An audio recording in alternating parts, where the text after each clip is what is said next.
Yo, YouTube, what's good? It's your boy, Kari. You're locked in at Kari.HQ. And I got a very special video for y'all today. Today I'm going to be speaking with a business owner, restaurant owner here in Medellin of one of the newest restaurants here of a different type of cuisine that you normally don't see in Medellin. If you didn't know, there's a new restaurant that just opened up that serves Jamaican food here in Medellin, Colombia. So I've set up a cool interview with the owner. So we're gonna go sit down and talk about her journey to owning this restaurant and much more. We're gonna try some of the food that she has at this restaurant, Jamaican food. And man, it's gonna be a dope video today. So here I am in the Reles where the restaurant is located. Right there you can see the logo. 𝐦𝐨𝐵𝐞 is the name. 𝐦𝐨𝐵𝐞. All right, so let's go in and check out the restaurant.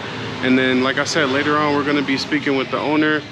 She's gonna give me a tour around her kitchen, and then we're gonna try the food. So y'all lock in, like, comment, subscribe. Y'all know what to do. Let's get it.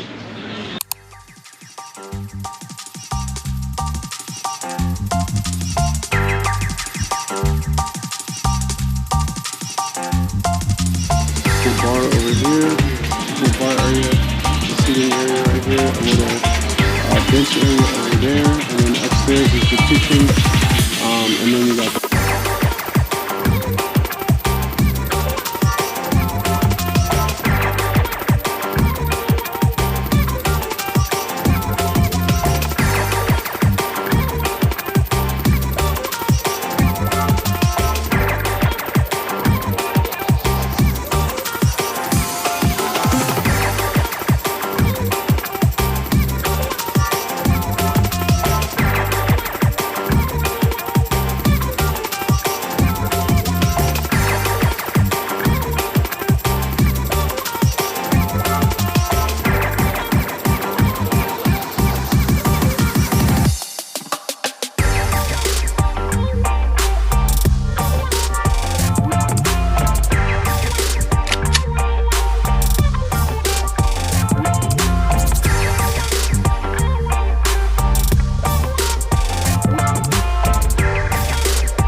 it's done right. 35 chicken a day. It's about 10 at a time. Sometimes we can put more shells in. But yeah, we serve it with a separate sauce, a separate jerk sauce. right, Which is a bit sweet, a bit spicy. But we mix it with like tomato and a barbecue sauce and add some onions. And it comes out really nice, like sweet and tangy. So we're planning on bottling that eventually. All of our recipes. Still handwritten on some of them, so we're tweaking. We're only 4 months old, so we're finalizing them now. It's your boy Kari.HQ. I'm here with Anasia, the owner and proprietor of 𝐦𝐨𝐵𝐞. 𝐦𝐨𝐵𝐞. Thanks for having me. I'm very excited to find out that there's a new Jamaican restaurant in town in Medellin, and you know I had to come over and check it out. So Thank you for coming. Yeah, no, we've been open for about 4.5, nearly 5 months now. So we're in the process of hopefully ramping up. We're just coming through rainy season, so that's supposed to be like a low time for restaurants. So yeah, we had a good morning when you came, just before the rain. So I think things are going to start picking up for the rest of the year. But we started off on a good foot, I think, so far. When we opened, we only had 3 dishes. okay, So we've expanded, even though it's still select. We've expanded our menu, and we're offering kind of like a mix and match feel, so you can pick your chicken or your veggie dish, and then you can pick between 12 sides that we do. oh wow. So yeah, it's working out well, because a lot of people are staying off the carbs now and not doing rice, so it seems to be working out well. The vegetarian and vegan as well. Yeah, we do have vegetarian vegan options, yeah. Awesome. So I got a few questions for you. Just want to learn a little bit about your journey to this point to opening a restaurant, because that's a big step, honestly. So let me kick it off with one of my questions. So first off, on a personal note, what inspired you to move from England? Well, I was born in England, and then I spent some time in Dubai, and then the last country I was in before here was Canada. So yeah, I moved from Canada to here. Really, I think it's the common story of people traveling and then falling in love with Medellin and moving. So that's really what happened to me. I was meant to travel South America for 6 months, and then Colombia was the first country, unfortunately, that I hit. So I haven't done much of South America. I stayed here for 5 months, took some Spanish classes. I started off staying in the Manila area, and then just decided to move here. So awesome. Yeah. And when was that? That was back in 2018. Okay. So you've been here a while. Yeah, almost 6 years. Okay. Cool. All right, so we know now why you came to Colombia and how that happened. Why did you want to start a restaurant here? Yeah, that's a good question. I was an engineer before, so electrical engineer, designing like high-rise buildings. So restaurant really wasn't in my forte at all, but I didn't think it was. I had a lot of transferable skills, so I did like to cook for friends, and that was about it. That's about as much as my cooking experience. I've got no technical training. I just suppose have a flair for flavor. I normally cook and serve my food without tasting it, but I don't do that in a restaurant. But in the past, I would just have an instinct of what tastes good and what doesn't taste good. So yeah, I just was in the transitional stage of wanting to do something new in my life. I had like a sabbatical really of like 3 or 4 years when I moved here.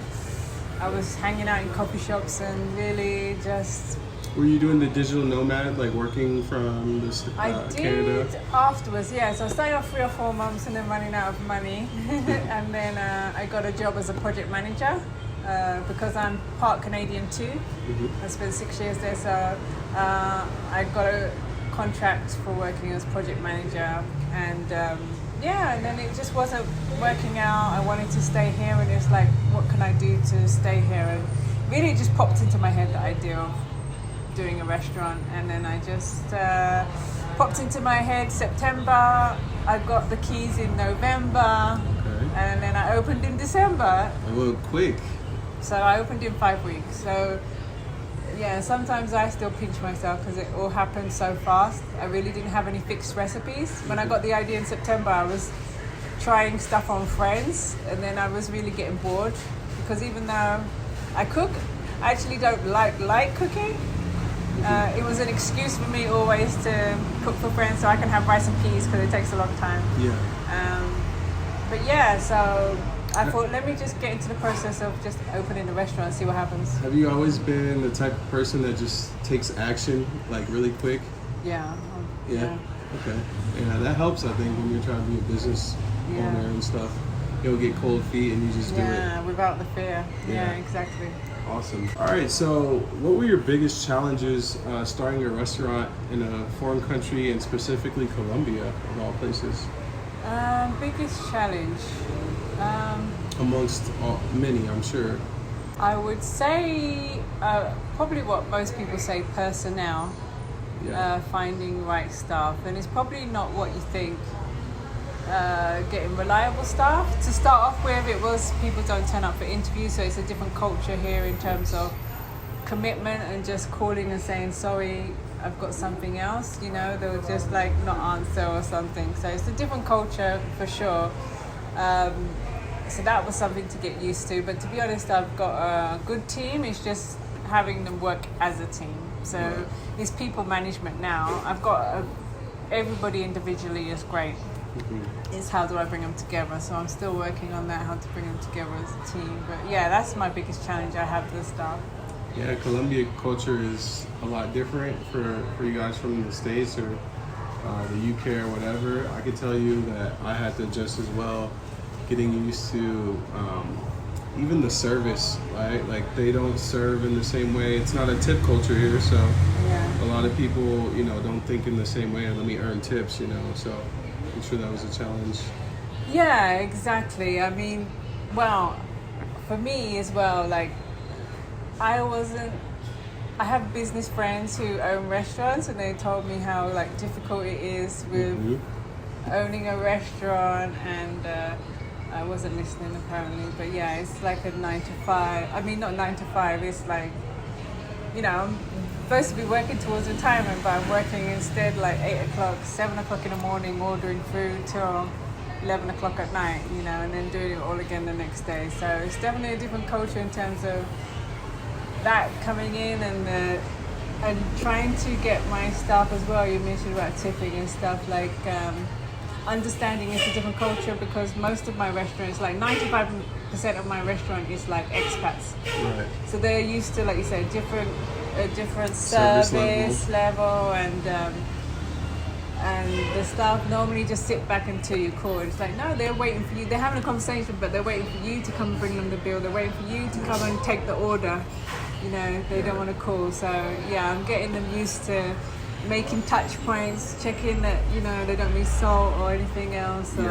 So yeah, we're still working on that. I'll be honest, I've probably been asked how is the food only a few times here in Colombia. Usually they drop the food off and they go do something else. So I think you expect that in Colombia, you know.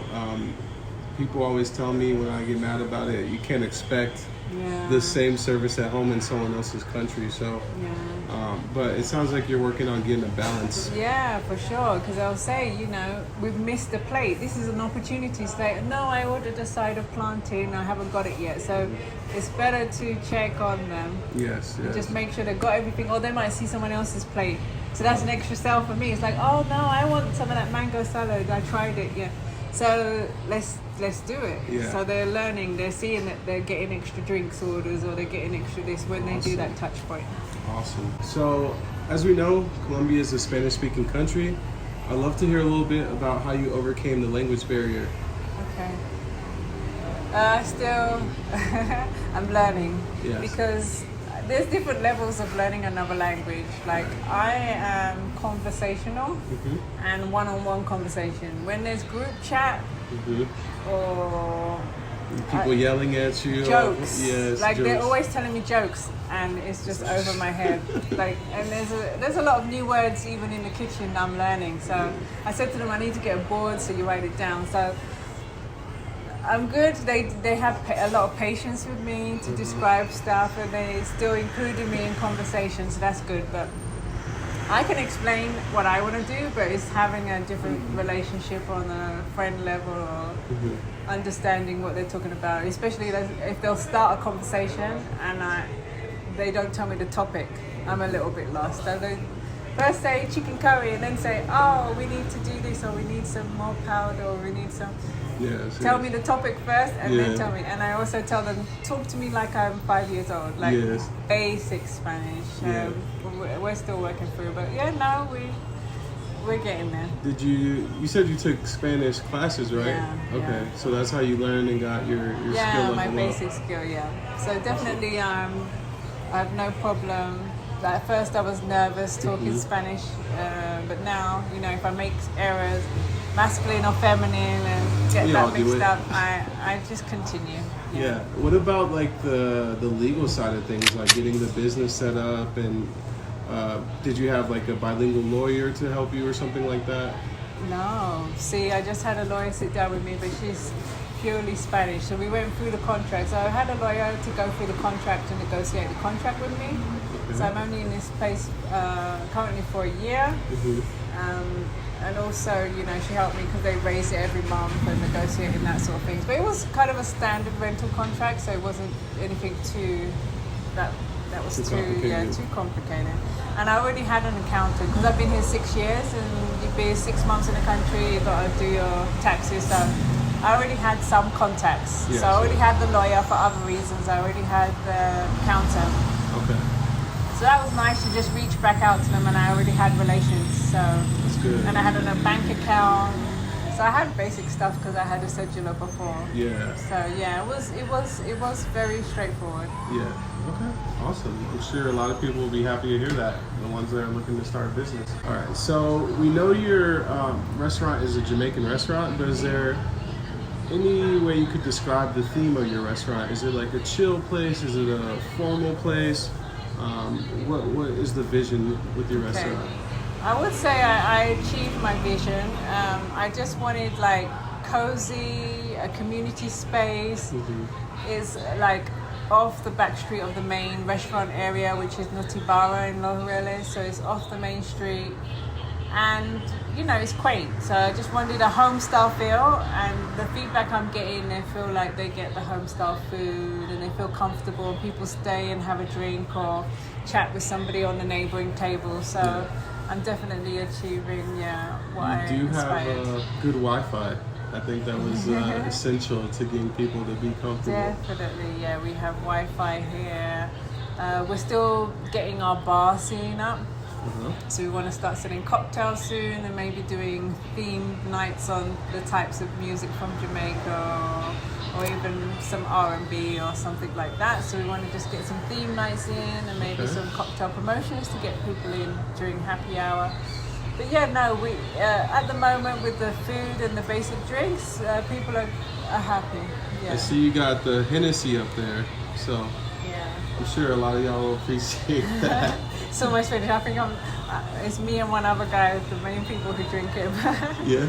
That's one of my grand's favorite drinks as well. Okay. In Jamaica, they pour it in everything. Hennessy, really? Well, my grand drinks brandy, but rum and brandy, they'll pour it in their cereal, they'll pour it in tea, they'll pour it in everything. That's so wild. Yeah. Cool. So with Jamaican cuisine being one of the strongest, kind of boldest flavors out there, how do you think the local Colombian people have received your food? Very good. I managed to make it in El Colombiano, which is the local paper here, although it's an online article. And we had quite a few Colombians want to come and try the local food of Jamaica, should I say. And to be honest, it's gone down well. We do a fried fish. That's probably one of the favorites with the locals. And we've had a lot of people from San Andreas, which are considered Colombian. And San Andreas, the people there, they speak Creole. Right. And when you hear it, it's like Jamaican. And it feels like they feel more Jamaican, closer to Jamaica than they do Colombian. Yeah. And the food is very similar. So we've had a few people from San Andreas. Yeah. When I went there, I was surprised to see like a Jamaican restaurant that had jerk and everything. Did you go there too? Yeah, the jerk hut. Yeah, and they've got all the red, yellow, and green like I have all over San Andreas and Bob Marley's face, and so that's one of the reasons why my name is Little Jamaica as well. Yeah, a few reasons, but we're a little Jamaica. And how about the spice? Have your customers been like, oh my God, it's spicy for me, or have you had any of that? Because I know in Colombia, if you guys don't know, they are like scared of spicy food, like literally. I would say we do like a medium spice level because I like flavorful food, and to me Jamaican's food is more flavorful than spicy. So definitely in my family, but so we do a medium level, but there's been some people who here black pepper is spicy for them, and paprika is spicy, so it definitely has been, but there's quite a few Colombians as well that love the spice, and we provide table sauce, and most people are upping the level of heat. Wow, okay, that's good. Maybe things are changing. For sure. You might be one of the reasons that they start using more spicy out here, Yeah. All right, so going off that last question, what steps have you taken to adapt your recipes to the Colombian palate or the culture here? I would say probably the heat level, because a lot of Jamaicans who have come and said, oh, they want it hotter. And as I say, I do it my levels too. A lot of food I sell, so I have lowered the heat level. But if somebody asks for it, we can make it more spicier. But to be honest, most of the dishes are like Jamaican-based food. It's Jamaican-based. I haven't really done anything to change it. I really wanted to start the patties because that's like empanadas. so everybody's familiar with that, but I haven't been able to yet just because of the manpower it takes to do it. Yeah. But yeah, no, we're quite traditional in what we do at the moment in terms of Jamaican food offerings. Okay. Yeah. Awesome. I mean, the fried plantain, everybody has fried plantain here too. Yes, so yes. there are some similars there. And I want to start like an international section Okay. on the menu. So we do pasta pasta, we'll say that's from Italy, kind of pasta. I want to start poutine soon because I'm Canadian, and we're going to do chips with just cubes of cheese and the jerk spicy sauce, which is really nice salsa. Do they do that in Canada with the jerk? I've only had it with the gravy. Yeah, with the gravy. So we're doing the, Jamaican twist. Oh, wow. So we're going to have eventually like an international fusion, 4 plates or something, mixing different cultures. And obviously in Jamaica we have a lot of Chinese. So maybe Chinese noodles or something. So wow, a lot to look stir-fried forward noodles, to come. Cool. How do you go about sourcing your ingredients, being that you're in Colombia? I know a lot of the common ingredients for Jamaican food may not be here. Yeah, we're still working on it. That one big ingredient I need is the Scotch bonnet pepper. Right. So I did on vacation bring some back with me to use, and the closest pepper to that we have here is in San Andreas, they call it the basket pepper. Okay. But at the moment there was a drought, so there's not. So I've been trying to get stock of this pepper, and so we've been struggling. So what I want to do is start growing it here. Right. That's the plan. So I have my own sauce. However, at present moment there's a drought in San Andreas, so I've been trying to get stock, which is why you see us in the kitchen. We replaced the Scotch bonnet with a bit of the red chili flakes and stuff like that to get the heat. But yeah, we're still trying to source that pepper. Yeah, that's a tough one.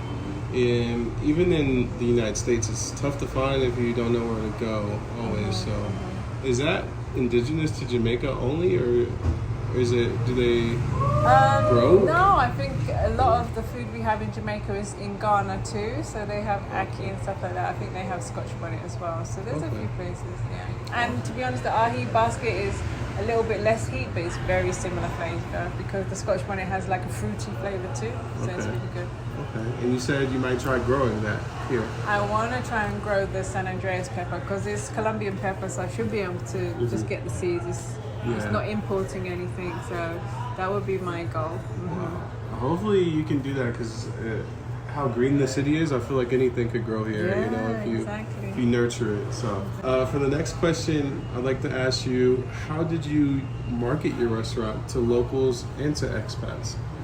I would say it has been a lot of word of mouth. I have a lot of good friends who have brought people here and gone out and been selling my restaurant. When I go out to a party or somewhere else, I have friends giving out my cards. I don't really tell many people that, come to my restaurant or anything like that. So I've got a very good group of friends who have brought lots of people here.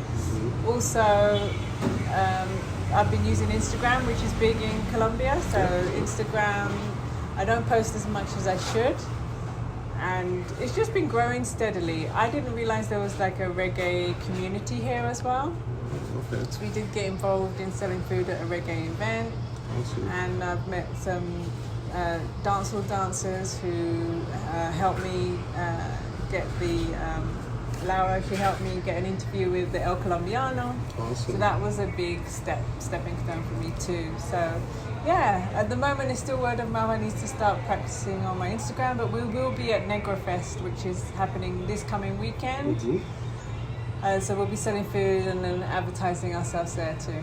Colombia is a big festival place. Like they have a lot of different fests throughout the year, so that's a good way to get the word out. And I also saw people talking about your food on Facebook. Oh, cool. Yeah, there's a group of expats that talk about food. It's like a food group. I saw it in there. And hopefully with my video you're able to get the word out further. Yeah, normally people come and then I'll see them back the next week with one more person. Yeah. And then they come back with 2 more people. So it's been good. It's been growing slowly. Could be faster.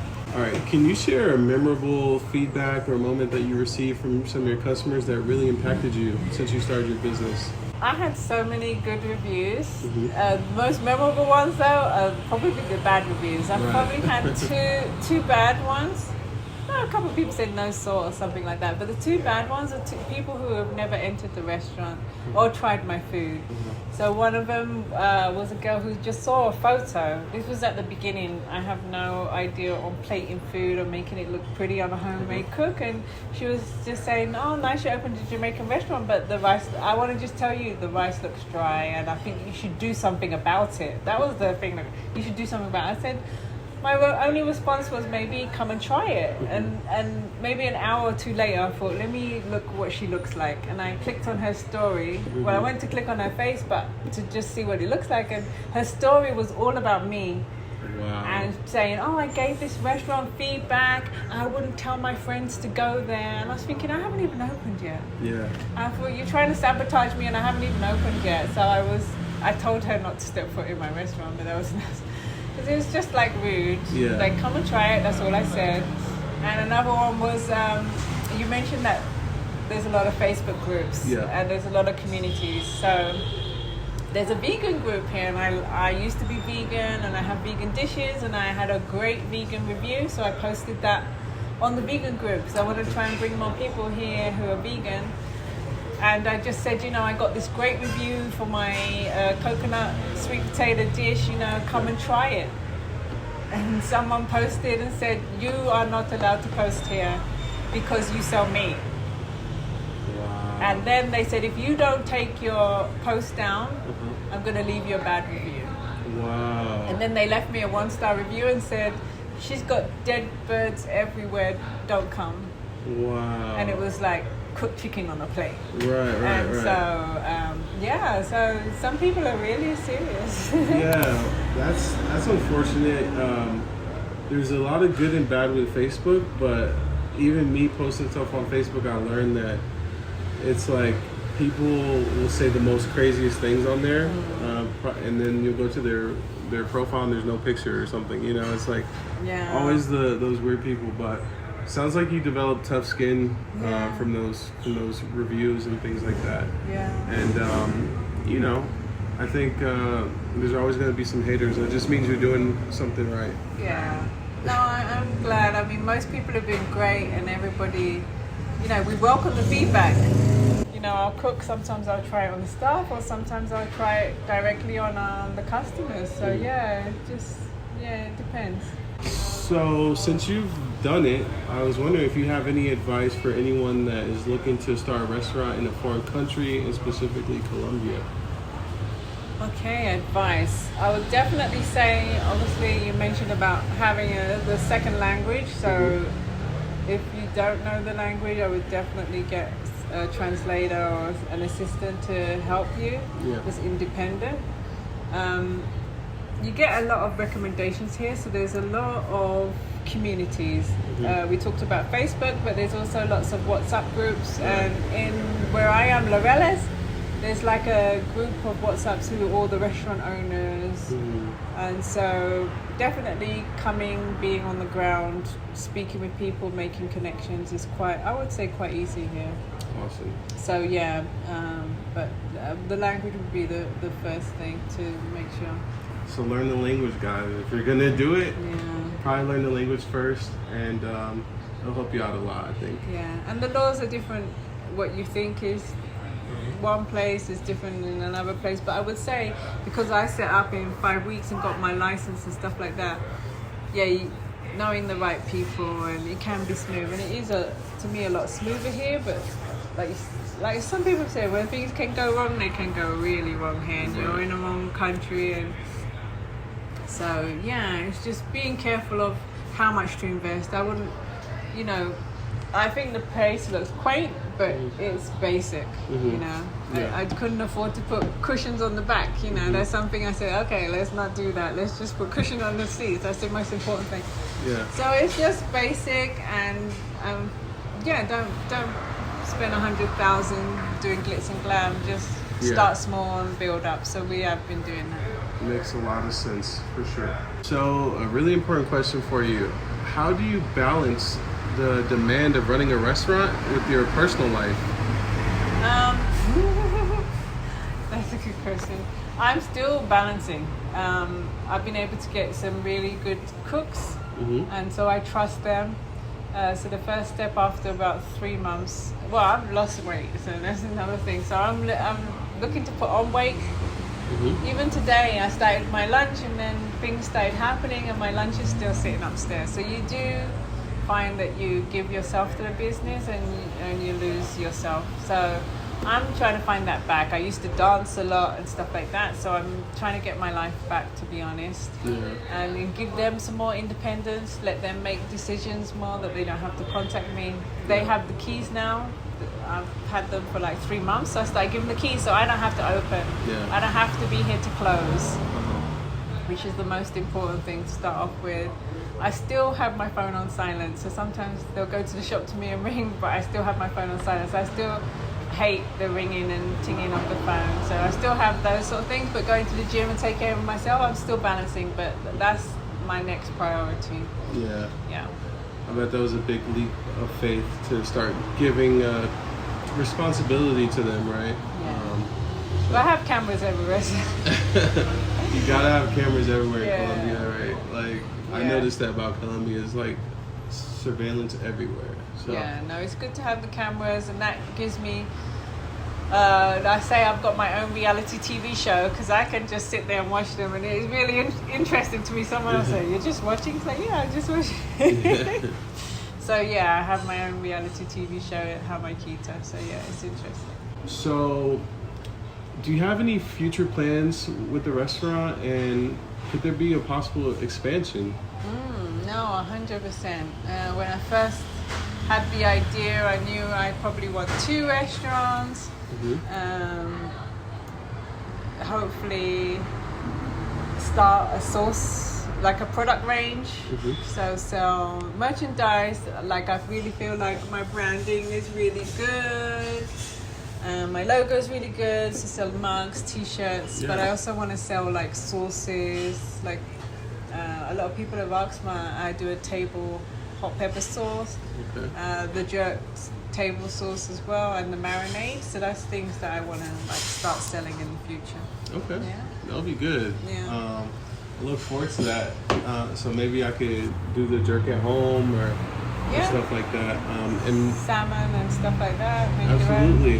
And I really do like your logo. Did you come up with that yourself, or did you have a friend design it, or?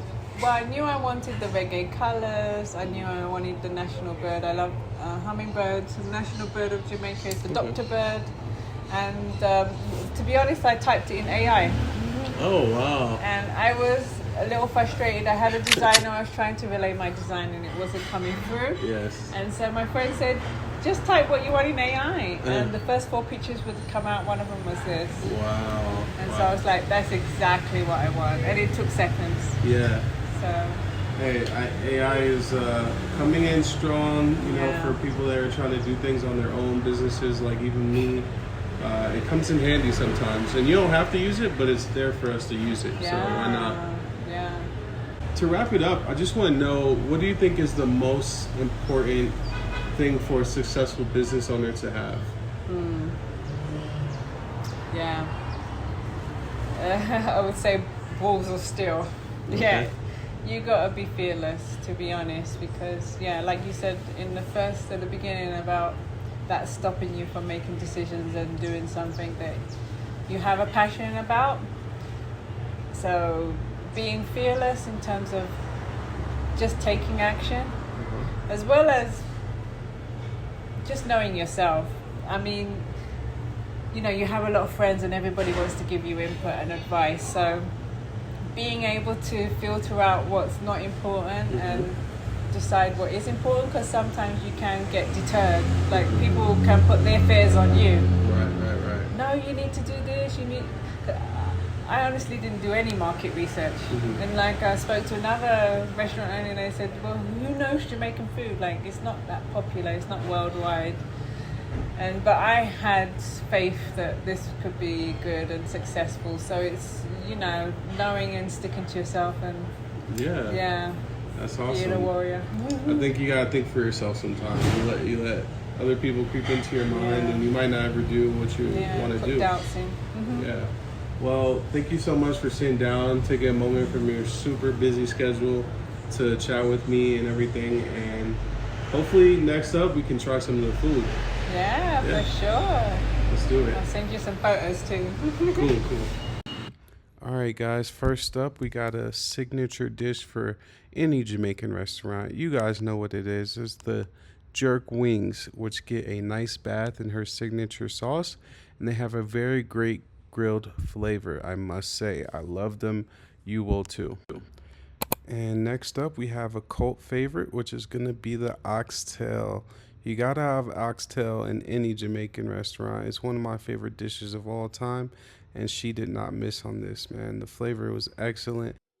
And lastly, we have the coconut sweet potato and lentils, man. What a great dish this was. The flavor was on point as well. I gotta say, it's a great option if you're going vegan or vegetarian. All right, guys, we just got the food straight from 𝐦𝐨𝐬𝐞. And let me show you what we got. First of all, I'm with my boy, Bryce. What's going on? It's good. Yes, sir. Y'all go check him out on Instagram. We got the jerk wings here. They got the jerk sauce on them. And I got the oxtail with rice and peas and plantains. What you got? I got the coconut with sweet potatoes and lentils and plantains with the rice and peas. It's looking tasty. All right, let's do it. Try the oxtail first. What you think? A1. It's legit? Got the flavor. It's legit? Ooh.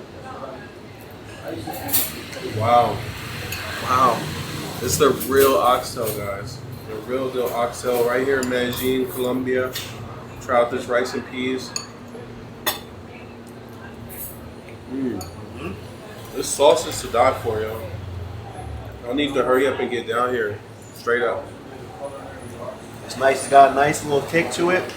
More like a vegetarian option. I highly suggest it. Nice. Let me go for one of the jerk wings. I'm expecting a little bit of spice here. Let's try it out. Wow. They're sweet and spicy. It's fire. Try one.